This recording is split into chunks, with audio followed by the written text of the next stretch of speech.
Hello, today we're going to talk about cutting a fingerboard to size and getting it ready for the slotting and install a fret wire on it. But first, before we go to that, I want to talk about safety.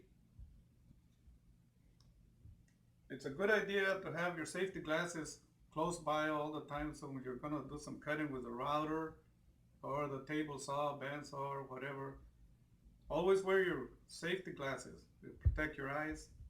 And also, always have earplugs uh, with you, or close by where you can use them all the time too, because of when you're cutting with the routers or loud noise or whatever, you need to wear your earplugs. Use them once or twice and then throw them away and get you a new pair. When I get the fingerboards, I usually get them in a rough stage like this one here. This is an ebony fingerboard and it's black, dense, and it's pretty hard to work with. I like working with Indian rosewood, which is the other one that I use more. Indian rosewood is reddish brown in color, and it's a little bit softer, but it's pretty stable, and it works really good with the saws and the sanders when you're gonna sand them down to thickness. The next thing I do is I take it to a thickness sander and I sand it down to a 1/4 inch.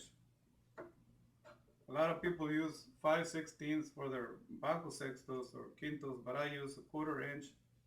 Works really well, and you have to take it through a thickness sander and sand it nice and smooth. So another thing that you need is a straight edge, and I use my board that I use for profiling the sides on a bajo sexto. It has the profile of the sides, and it has a straight edge on one side. You clamp it down on the vise. Make sure it's centered. You're gonna need at least a couple of clamps to clamp down the fingerboard.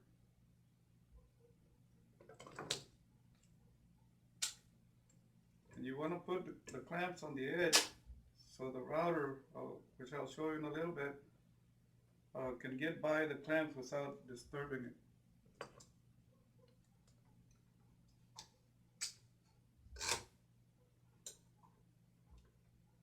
You want to leave a little overhang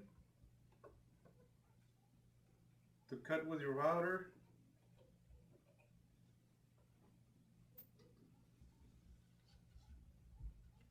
And I hope the camera can catch that. I leave an overhang of about a 1/16 of an inch, and you can feel it with your fingers all the way across. And that's what you're going to cut off with your router. I use a little laminate trimmer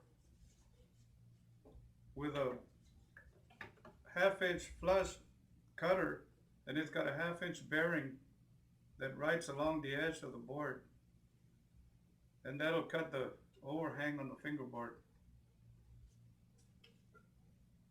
When you do it, you run it like that. Make sure the cord is out of the way so it won't hang up on the clamp.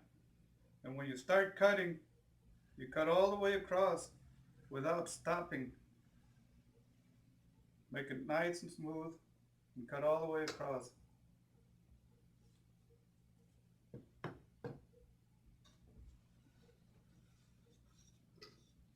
I'm going to cut it now, so I'm going to have to put my safety glasses on and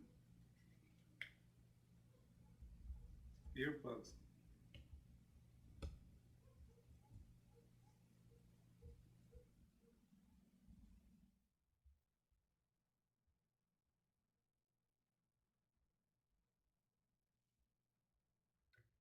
Make sure that when you start cutting, don't put the cutter right up against the board because it'll kick back on you. So you have to start the router away from the fingerboard and then you ease it on there.